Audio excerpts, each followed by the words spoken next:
नमस्कार। मैं ज्योतिष शास्त्री रमेश चौबे उपस्थित हूं आपके समक्ष एक ऐसी कुंडली को लेकर के जिसको लाने का सिर्फ मेरा उद्देश्य इतना है कि आप में जागरूकता हो और आप ज्योतिष जैसे पवित्र शास्त्र पे, पवित्र विषय पे विश्वास करना सीखें ताकि आप जिंदगी में कई प्रकार के घटनाओं से बच सकें। मुझे इस वीडियो पे व्यू चाहिए या उसके लिए लाया हूं या मेरे चैनल का प्रमोशन कर, ऐसी कोई भी बात नहीं है। मैं तो आप देखते हैं, मैं वीडियो भी बहुत दिनों दिनों पे डालता हूं और बहुत ज्यादा किसी विषय पे भी बढ़ा चढ़ा के नहीं बोलता। उतना ही मैं बोलता हूं जितना मुझे ज्ञान प्रभु ने दिया है, जितना हरि भगवान ने मुझे ज्ञान दिया है। लेकिन इस विषय को लाने के पीछे बस इतनी ही मेरी आपसे करबद्ध प्रार्थना है कि ज्योतिष जैसे पवित्र शास्त्र पे विश्वास करना आप सीखिए, क्योंकि ज्योतिष में यदि जो योग हैं वो घटते हैं और जिस प्रकार से बैठा है वो अपना फल देगा। यदि किसी स्त्री के कुंडली के चौथे भाव में मंगल बैठे हैं तो गृह कलेश उसको देंगे। उसके सप्तम भाव में मंगल बैठे हैं तो पति के द्वारा उसका त्याग होगा और अष्टम भाव में यदि मंगल बैठे हैं तो उसको वैबद्धों का सामना करना पड़ेगा। ये सत्य है। तो इन चीजों को यदि ऐसी कुंडली में कुछ दुर्योग है तो उसका उपाय करना और माता पिता को उसका उपाय करवाना उनका फर्ज बनता है। यदि मेरे बच्चे कुंडली में कोई दोष है तो मेरा फर्ज बनता है मुझे उस दुर्योग को ठीक करने का, क्योंकि समय चक्र घूमते रहता है और घूमते घूमते जब ग्रहों के संयोग बन जाते हैं तो दुर्घटना घट जाती है। बड़ा ही दुख के साथ मुझे कहना पड़ रहा है कि ये कुंडली मेरे पास 1.5-2 महीने पहले आई थी और मैंने इनको सजग किया था, मैंने इनको सावधान किया था कि आपके कुंडली में दुर्घटना के योग हैं तो कृपा करके आप यदि महामृत्युंजय का जाप कराएं या न करवाएं तो कम से कम दुर्घटना के जो दुर्योग आपके कुंडली बने हैं कम से कम उसको ठीक करा लीजिए, उसके उपाय कीजिए, वो पूजा पाठ कीजिए। क्योंकि आपको ये पता है कि हरियाणा में शाहबाद मारकंडा है, वहां पे मार्कंड मुनि का आश्रम था और आप देखे होंगे अक्सर एक बच्चा जो है एक शिवलिंग को अक्सर पकड़ के रखा है और धर्मराज वहां पे आके खड़े हैं। यमराज को धर्मराज भी कहते हैं, वो आके खड़े हैं लेकिन उस बच्चे को स्पर्श नहीं कर पा रहे हैं। उनके पिताजी जो मार्कंड मुनि थे वो ज्योतिष के प्रकांड विद्वान थे। उन्होंने देख लिया था कि इस बच्चे की आयु 12 वर्ष ही है और 12 वर्ष के बाद इस बच्चे की मृत्यु हो जाएगी।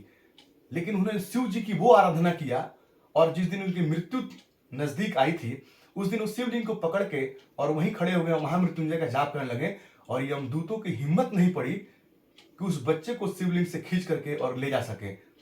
साक्षात शिव जी वहां प्रकट हो गए और बोले जब ये चारों युग जो है उसका सतयुग, कलयुग, त्रेता और द्वापर ये जब पूरा बीतेगा एक युग तो इसके जिंदगी का एक दिन बीतेगा। इस प्रकार से तो ये अमर है बालक। तो महामृत्युंजय में वो शक्ति है कि क्या ना हो जाए। तो यदि कुंडली में दुर्घटना के योग हैं, अल्पायु योग हैं, आप देख रहे हैं कि कुंडली का अष्टम भाव बहुत खराब है तो कृपा करके 1.25 लाख नहीं कर सकते हैं, स्थितियां ऐसी नहीं है, 51,000 महामृत्युंजय का जाप करवाइए या तो अपने से। यदि मैं ये भी कहता हूं यदि कोई किसी व्यक्ति का सामर्थ्य नहीं है तो कोई बात नहीं, आप अपने से जपिए, आप खुद भगवान भोलेनाथ की आराधना कीजिए क्योंकि वो मृत्युंजय हैं। और हनुमान जी महाराज की यदि जो व्यक्ति आराधना करता है, जो नित्य हनुमान चालीसा का पाठ करता है, हनुमान अष्टकम का पाठ करता है, सुंदरकांड का पाठ करता है, उसकी दुर्घटना कभी भी नहीं हो सकती है। ये मेरा दावा है। हनुमान चालीसा में वो शक्ति है, हनुमान चालीसा में इतना पावर है। आज तक इसको कोई समझ ही नहीं पाया कि हनुमान चालीसा है क्या। उसके प्रत्येक जो लाइन है वो अपने आप में सिद्ध मंत्र है। हनुमान चालीसा का नित्य पाठ करने वाला और हनुमान जी की आराधना करने वाला दुर्घटना से बचा रहेगा। आपकी गाड़ी का एक्सीडेंट हो जाएगा, आपकी गाड़ी के चिथड़े उड़ जाएंगे लेकिन आपका एक बाल भी नहीं बाका होगा। ये मेरा दावा है। इतना हनुमान जी में शक्ति है।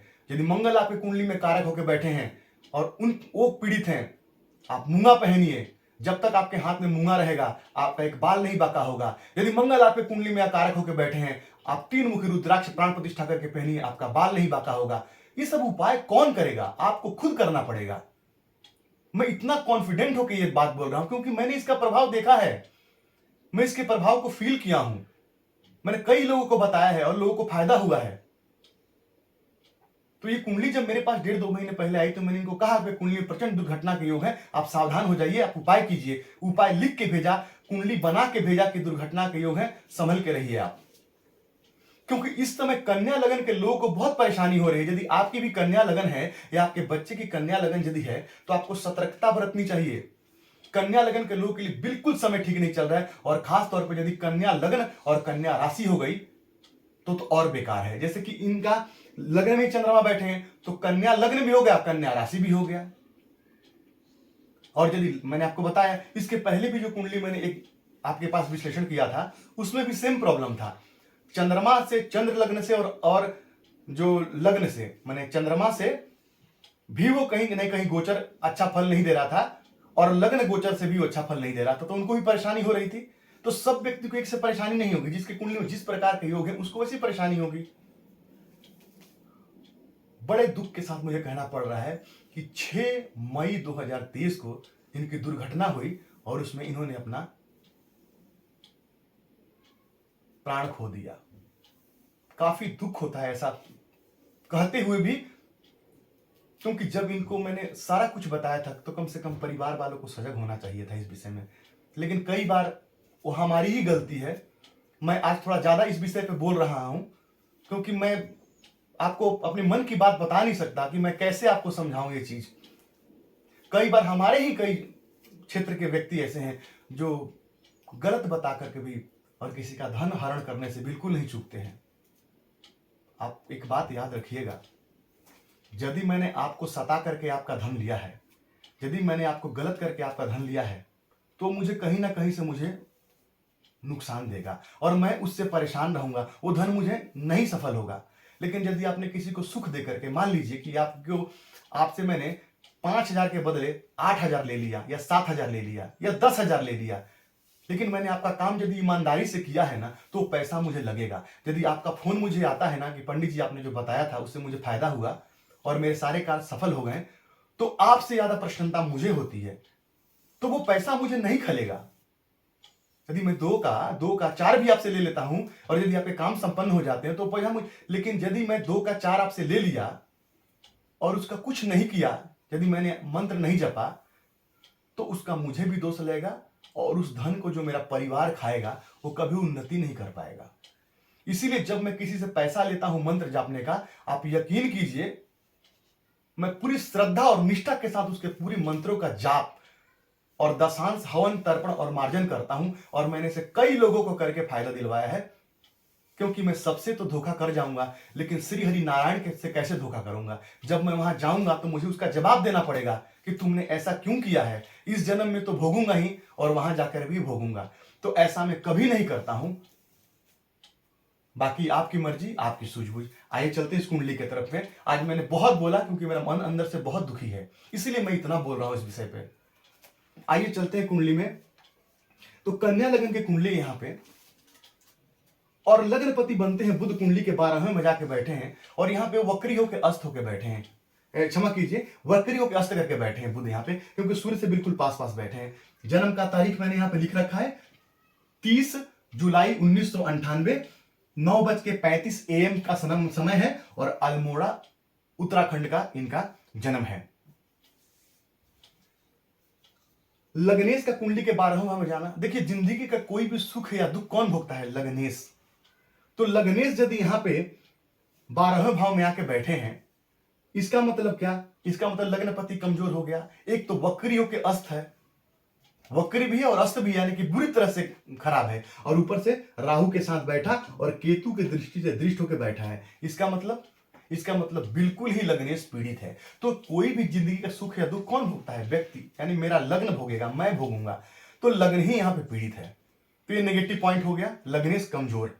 अब आइए चलते हैं, समझिएगा विषय को। कुंडली का अष्टम भाव मारक भाव, अष्टम भाव के स्वामी कौन बनते हैं? मंगल। आप जानते हैं इस कुंडली में सर्वाधिक अकारक ग्रह हैं या मारक ग्रह हैं, वो कहां बैठे हैं? कुंडली के दसम भाव में। अब यहां एक प्रश्न उठता है, आपके मन में भी उठना चाहिए कि दसम भाव में मंगल दिग्बली होते हैं। हाँ, दसम भाव में मंगल दिग्बली होते हैं, आयुष्य के कारक होकर बैठे हैं, अष्टमपति होकर बैठे हैं, लेकिन लग्नेश ही पीड़ित है। लगन के पास ही पावर नहीं है, लग्नेश भी पीड़ित है। यहां मैंने लगन का मान इत्यादि नहीं देखा है, आप वो भी जाके देख सकते हैं, आपको वहां भी कहीं ना कहीं प्रॉब्लम मिलेगा। तो लग्नेश पीड़ित है, और जो अष्टमपति है, अष्टम भाव में कौन बैठे हैं? तो शनि बैठे हैं। लेकिन कैसे बैठे हैं? तो नीच के बैठे हैं। अब आप कहेंगे शनि को तो मैं हमेशा कहा हूं कि अष्टम भाव में यदि शनि बैठे हैं तो वो मृत्यु का घर है, तो वायु का भी घर है, तो शनि वहां पे उनको कारकत्व तो प्रदान है। लेकिन मान लीजिए आप कितने भी अच्छे हैं, आप कितने भी अच्छे कपड़ा लत्ता पहने, बहुत बढ़िया स्टाइल में बिल्कुल, और आपको किसी ऐसे जगह ऐसे कमरे में ले जाके बंद कर दूं जहां पे कुछ ना हो, जहां आपको बिल्कुल अच्छा नहीं लगता है, तो आप कैसा अनुभव करेंगे? वहां पे आपको सारा सुख दे दिया जाए, कैसा अनुभव करेंगे? वहां पे अच्छा अनुभव नहीं करेंगे, जाहिर सी बात है। तो ये शनि की नीच की राशि है, यहाँ शनि उदासीन हो जाते हैं, यानी वो उतना अच्छा महसूस नहीं करते हैं, अपने कारकत्व में, अपने फलों में कमी कर देते हैं। लेकिन यही शनि यदि वक्री होते तो परिणाम कुछ और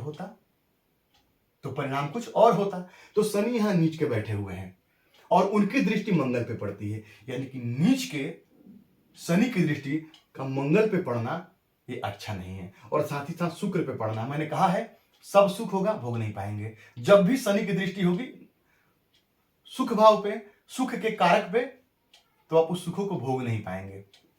तो शुक्र किसके कारक है? तो स्त्री सुख के कारक है। लगभग 25-26 साल इनकी उम्र थी, इनकी शादी भी नहीं हुई थी। क्यों? क्योंकि सुख के जो पत्नी के कारक हैं वो पीड़ित हैं, नीच के शनि की दृष्टि है। और जब भी मंगल पे शनि की दृष्टि होगी, और साथ ही साथ यहां देखिए 1 2 3 4 5 केतु की भी दृष्टि है, और केतु भी एक्सीडेंट, चोट दुर्घटनाओं के लिए बहुत हद तक जवाबदार और जिम्मेवार है। तो नीच के शनि की दृष्टि का पड़ना और केतु की दृष्टि का पड़ना, ये दोनों नेगेटिव पॉइंट है, ये भीषण दुर्घटना के योग बना देते हैं। मंगल आपकी कुंडली में कहीं भी शनि से पीड़ित है, या शनि मंगल के नक्षत्र में, या मंगल शनि के नक्षत्र में बैठा है, आपको बिल्कुल सावधान रहना चाहिए दुर्घटनाओं से। तो यहां पे ये नेगेटिव पॉइंट हो गया। अब कुंडली का सप्तम भाव भी मारक है, मैंने आपको बताया है, और इनको 28/11/2020 से 28/11/2036 तक बृहस्पति की दशा चलेगी। और ये सप्तम भाव भी मारक भाव है, क्योंकि मैंने बताया कि अष्टम से द्वादश होने की वजह से, यानी कि आयु का व्यय करता है ये भाव। प्रत्येक भाव का पिछला घर उसका व्यय करता है, तो ये सप्तम भाव जो आयु का व्यय करता है। और सप्तम भाव पे जो बृहस्पति बैठे हैं, एक तरफ से केतु और एक तरफ शनि ने मिलकर पाप कर्तरी दोष में इनको ले रखा है। साथ ही साथ एक और पॉइंट है यहाँ पे, ये जो नीच के शनि बैठे हैं, इस पे राहु देव की 9वीं दृष्टि पड़ती है, और अष्टम भाव पे राहु की दृष्टि का पड़ना बहुत अच्छा नहीं माना गया है, वो भी नीच के शनि पे। ये भयंकर दुर्घटना कारक है। आगे मैं आपको जब गोचर दिखाऊंगा तो आपको और समझ में ये चीज अच्छे से आएगी।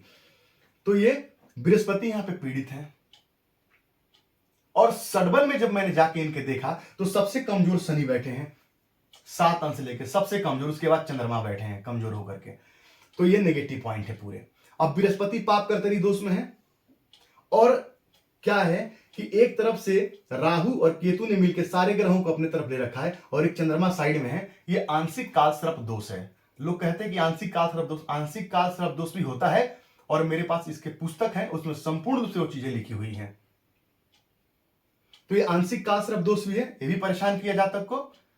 ये सारे के सारे पॉइंट नेगेटिव हैं, ये सारे के सारे पॉइंट परेशान करने वाले हैं, क्योंकि अष्टम भाव में नीच के शनि का बैठना, उस पे राहु की दृष्टि का पड़ना, अष्टम पति पे शनि के नीच की दृष्टि का पड़ना, केतु की दृष्टि का पड़ना, ये ठीक नहीं है।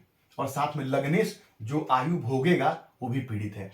अब यहां पे दूसरे भाव के स्वामी कौन बनते हैं? मैंने आपको बताया है कि दूसरा भाव भी मारक भाव होता है, क्योंकि अष्टम से अष्टम तीसरा भाव, तो सप्तम जो दूसरा भाव है तीसरे का 12वां होने की वजह से वो भी मारक भाव होता है। उसके स्वामी शुक्र वो भी पीड़ित हैं, वो भी केतु और शनि से दृष्ट होकर बैठे हैं। ये नेगेटिव पॉइंट।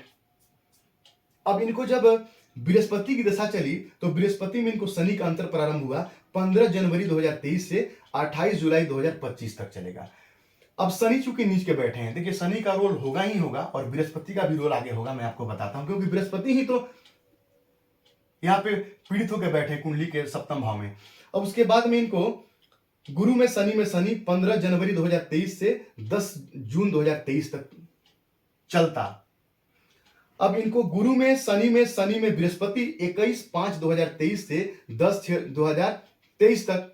अब उसमें जब इनके प्राण दशा जब आई तो गुरु में गुरु माने शनि में शनि और गुरु में गुरु प्राण दशा में कब से चला तो 23 मई 2023 से 27/5/2023 तक चला, इनको चलता। और जैसे 6 तारीख को इनके साथ ये घटना हुई तो 5 को जैसे ही ये दशा आई तो बिल्कुल सप्तम, बिल्कुल ये जो भाव है ये एक्टिव हो गया और ये भाव भी एक्टिव हो गया, क्योंकि गुरु में शनि और फिर उसमें गुरु में गुरु माने प्राण दशा में, और जातक के साथ ही घटना हो गई। अब इतना अंदर तक जाके कोई ये नहीं देख सकता, बट हाँ, ज्योतिषी यदि आपको कह रहा है कि आपकी कुंडली में दुर्घटना के योग है तो आपको उसका उपाय करना चाहिए। अब यहाँ पे मंगल कारक नहीं थे तो क्या करते हैं, 3 मुखी रुद्राक्ष पहनाते हैं, हनुमान जी की आराधना करते हैं, महामृत्युंजय का जाप कराते हैं, कुछ तो बात बनती। लेकिन वही हुई है जो राम रचि राखा, जो ऊपर वाले को मंजूर है। लेकिन यदि सजगता रहे तो हम इस चीज से बच सकते हैं। मेरे पास एक क्वेश्चन आया था कि आप बोलते हैं कि सतर्क रहिए, कैसे सतर्क रहें?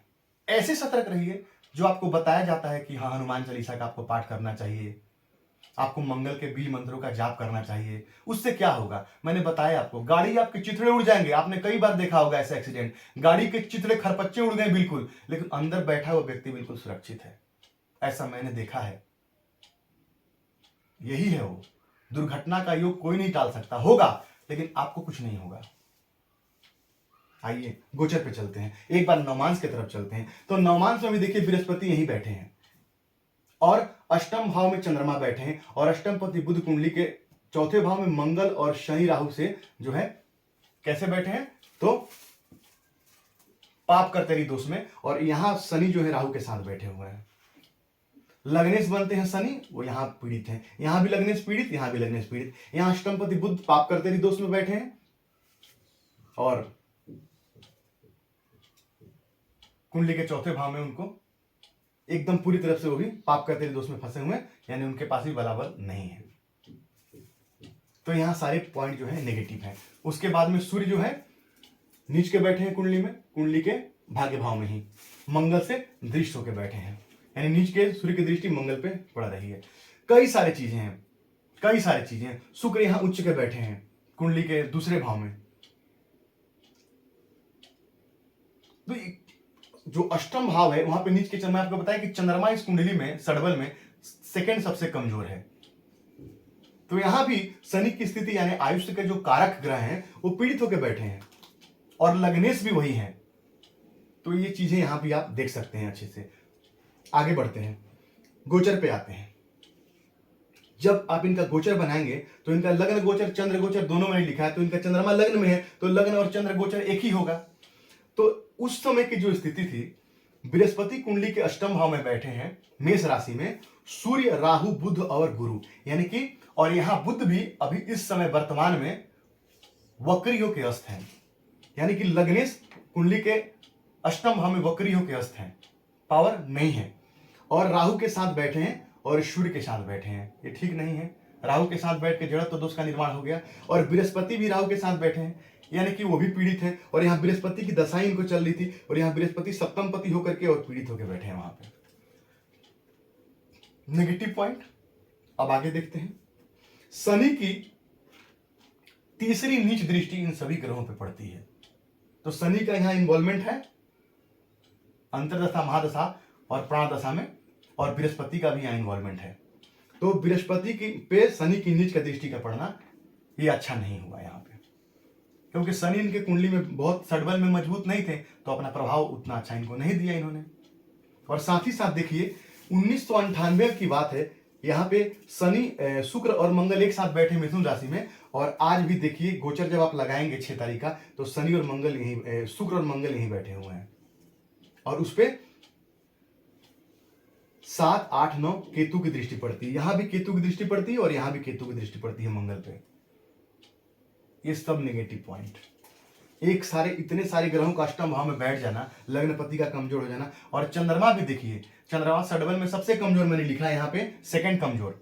और यहाँ चंद्रमा जो है नीच के बैठे हैं कुंडली में तीसरे भाव में, और तीसरा भाव भी मारक है, मैंने आपको बताया है।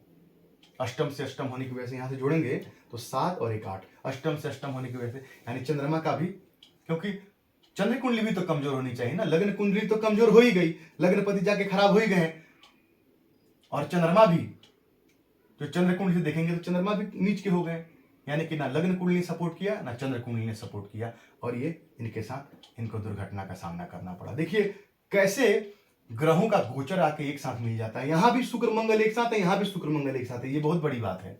और उस पर केतु की दृष्टि भी पड़ती है, और सूर्य पहले ही बैठे उच्च राशि में है, लेकिन वो इतने बुरी तरह से पीड़ित है, लग्न के कारक होते हैं, और यहाँ नवांश कुंडली में नीच के हैं ही, लग्न के कारक होते हैं वो। और यहाँ भी राहु के साथ ग्रहण योग में बैठे हैं, केतु की दृष्टि से दृष्ट होकर बैठे हैं, और बृहस्पति जो शनि यहाँ पे बैठे कुंडली के छठे भाव में, वो गोचर में केतु की दृष्टि से दृष्ट है। और यदि आप गोचर लगाएंगे तो यहाँ जो शनि यहाँ पे बैठे हैं 1 नंबर में, यहाँ पे 1 नंबर बैठे हैं, तो गोचर में ये राहु, सूर्य, बृहस्पति, ये सब उनके ऊपर से होकर गुजर रहे हैं, तो ये सारा का सारा नेगेटिव पॉइंट है, इसलिए इनको ये इनके साथ दुखद दुर्घटना हो गई, और ये हमारे बीच अब नहीं रहे। जब भी मंगल आपके कुंडली में पीड़ित हो, शनि की दृष्टि हो, राहु की दृष्टि हो, केतु की दृष्टि हो, और खास तौर पे यदि शनि की भी दृष्टि हो जाए और राहु केतु में से यदि किसी की दृष्टि हो जाए, बहुत सावधान, बहुत सतर्क, ये दुर्घटना के प्रचंड योग हैं। और जब घूमते घूमते वो गोचर आएगा तो आपको अपना फल देके जाएगा, आपको अपना फल देके जाएगा। और यदि ज्योतिषी यदि अच्छे से आपकी कुंडली का विवेचना करे तो आपको चीज बता सकता है, वो चीज आपको बताया जा सकता है, लेकिन उतना कोई देखता नहीं है। लेकिन कम से कम इतना ही यदि देख ले और बताए कि यहाँ दुर्घटना के योग है, तो आपको उपाय कर लेना चाहिए था, आपको उपाय कर लेना चाहिए, क्योंकि आपकी जिंदगी से बढ़ के 10-20 हजार रुपए नहीं है, या 50 हजार रुपए नहीं है। जिंदगी रहेगा बहुत पैसे कमा लेंगे, ऐसा कई मेरे पास ऐसा ये भी आया है, मैं देखा हूं, मैंने मना किया है कि वैवाहिक जीवन में समस्या है, वैवाहिक जीवन अच्छा नहीं होगा, विवाह के पहले इन दोषों का समाधान करा लीजिए, ये पूजा करा लीजिए, ये मंत्रों का जाप करा लीजिए, लेकिन लोग ऐसा नहीं करते हैं। 30 लाख 40 लाख लगा के पहले शादी करेंगे, और उसके बाद फिर 5 लाख लगा के कोर्ट केस लड़ेंगे, लेकिन 30-40 हजार रुपये या 20 हजार रुपया लगा करके या 15 हजार रुपया लगा करके और उस ग्रहों की शांति नहीं करेंगे। आपकी मर्जी है, हम तो सिर्फ बता ही सकते हैं। डॉक्टर के पास आप जाएंगे, डॉक्टर आपको दवा लिख के देगा, खाना है कि नहीं खाना है वो आपकी मर्जी है। तो इसमें बताने वाला ऐसा बहुत बड़ी बात नहीं थी, मुझे खुद बताने में भी बड़ा दुख हो रहा है, लेकिन हाँ, सजगता और सतर्कता के लिए मुझे बताना पड़ा। इससे ज्यादा कुछ नहीं कहूंगा, आज के लिए इतना ही। आपका दिन मंगलमय, इसी मंगल कामना के साथ आज के लिए इतना ही। नमस्कार।